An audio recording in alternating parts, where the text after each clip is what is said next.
नमस्कार, व्योम टीवी के इस लाइव और नॉन लाइव सेगमेंट पेज में श्रीमान एक बार फिर से मैं उमेश आपका स्वागत करता हूं। कोयलांचल की बात करेंगे तो कोयलांचल में दो मुद्दा आपको हमेशा लगता है कि लगातार कंटिन्यू चल रहा है। एक यहां पर श्रीमान लंबे समय से कोयले की अवैध बात को लेकर अनेक सोशल मीडिया के प्लेटफॉर्म से लेकर लीडिंग चैनल यहां तक कि पत्रकारों के द्वारा भी यह बात खुले मंचों पर रख दी जाती है, लेकिन होता है ढाक का तीन पात। बहरहाल आज हम इस मुद्दे की चर्चा नहीं करेंगे।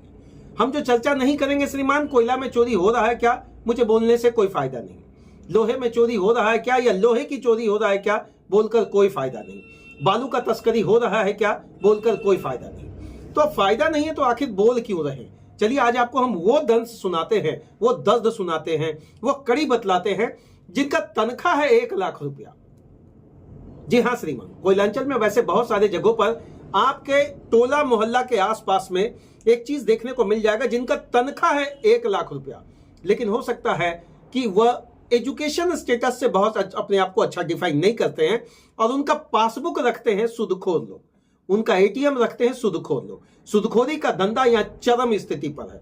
हालात तो ऐसे हैं श्रीमान कि अब सूदखोरी का धंधा को लेकर आप क्या कहेंगे, इतना ही समझ जाइए कि सूदखोरी का धंधा इतना कहर बरपाया हुआ है कि अनेक ऐसे उदाहरण आपको मिल जाएंगे जहां अंतिम दौर पर काम करने वाला बीसीसीएल कर्मी हो या रेल कर्मी हो या टाटा का कर्मी हो या सेल का कर्मी हो, अंत में उसे जान गंवाना पड़ता है।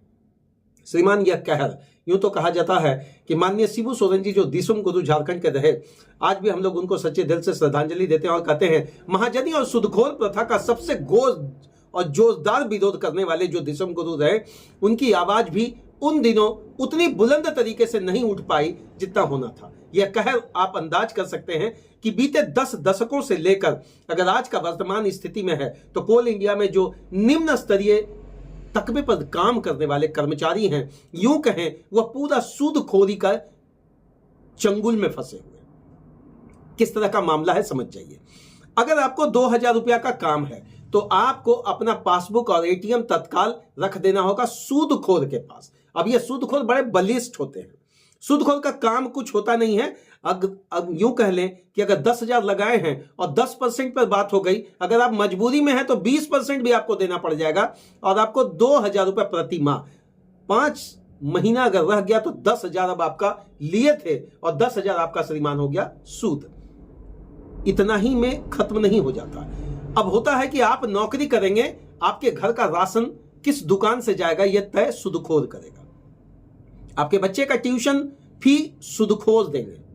आपके पूरे घर में अगर किसी प्रकार की समस्या है उसको देख रेख सूदखोर करेंगे, क्योंकि पासबुक और एटीएम आपका सूदखोर के पास रहता है। अब इसमें किसकी मिली भगत है, कौन ऐसा काम करता है और जो अंदर खाने बड़ा फल फूल रहा है, यह समझने की बात है कि जिला प्रशासन को भी ऐसा शायद ही कोई जगह होगा जहां इसकी जानकारी नहीं है। सूदखोरी में चूंकि लोग आपस में लेन देन करते हैं, समस्याएं होती है, हर व्यक्ति के साथ होता है, लेकिन सूदखोर का जो चंगुल है उसके द्वारा जो आत्महत्या का मामला आ जाता है, उसके द्वारा जो इतना मानसिक प्रताड़ना की बात रखी जाती है, क्या इस पर सरकार को देखना नहीं चाहिए? क्या इस पर निजी प्रतिनिधि या जनप्रतिनिधि इस पर मुखर होकर बात नहीं उठा सकते हैं क्या? श्रीमान, सूदखोरी प्रथा लंबे समय से जो दंश भारत के कोने कोने में है। हम झारखंड की बात इसलिए कर रहे हैं कि उसमें कोयलांचल की बात इसलिए कर रहे हैं क्योंकि यहां पैसा उड़ता है, पैसा उड़ता है। अब 1 नंबर का पैसा, 2 नंबर का पैसा, रही बात आपको पकड़ने की, तो अब दो सूदखोरी को तो हम 1 नंबर कह नहीं सकते हैं। जिला प्रशासन के द्वारा लंबे समय से यह बात कही जा रही है कि यदि इस तरह से किसी को मानसिक प्रताड़ित करते हैं तो श्रीमान आपको सरकार गिरफ्त मिलेगी और आपका नकेल कसने के लिए आप पर कार्रवाई की जाती है। कितनों पर होती है कार्रवाई? पुराने जमाने में आज से 2 दशक अगर पीछे चले जाए तो काबुली वाला बोला जाता था। अफगान से यहाँ काबुली वाले लोग आते थे, 10-20 हजार रुपये लगाते थे। उनका भी कहर और आतंक इतना ज्यादा था कि लोगों के घर से टीवी, गाड़ी, साइकिल तक उठा कर ले आते थे। और कभी कभी तो यूं कह ले कि मानसिक के साथ शारीरिक प्रताड़ना का भी बात झेला जाता था। कोयलांचल में क्या यह समस्या है या नहीं, या हम बस महज अवैध कोयले के पीछे की ही बात करेंगे, या महज हम अवैध लोहे की ही बात करेंगे, या हम महज अवैध बालू की ही बात करेंगे, या अवैध क्या यह नहीं है? काम करने वाला व्यक्ति 8 घंटा निरंतर प्रयास करता है और अपने परिवार को आगे चलाने की बात करता है, लेकिन सूदखोरों का कहर, पेमेंट उनके पास जाएगा, बोनस उनके पास जाएगा, दुर्गा पूजा दिवाली का जो बोनस है उनके पास जाएगा, और अंततः आपको मिलता क्या है?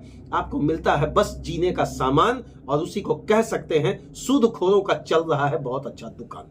जिला प्रशासन समय रहते अगर इस पर थोड़ा सा चेत जाए और 2-4 सूदखोरों को अगर अपने गिरफ्त में लेकर कड़ी कार्रवाई दिखे, तो मुझे लगता है सौहार्द और शांति दोनों समाज में दिखेगी। बहुत बहुत धन्यवाद। सूदखोरी प्रथा का क्या होगा आने वाले समय में?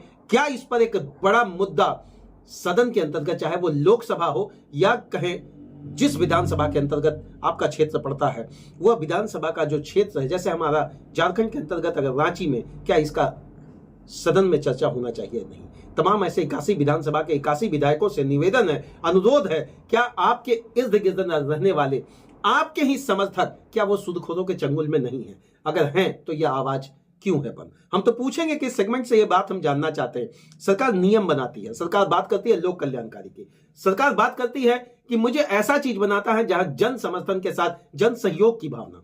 जन समर्थन जन सहयोग तो अलग बात है। सरकार अगर नकेल कसने में अगर नाकाम है तो श्रीमान सवाल के घेरे में तो आप जरूर पड़ेंगे। सूदखोरों का कहर जारी है और कोयलांचल में एक के बाद एक नई बारी लोगों के मानसिक और शारीरिक प्रताड़ना का है। बहुत बहुत धन्यवाद।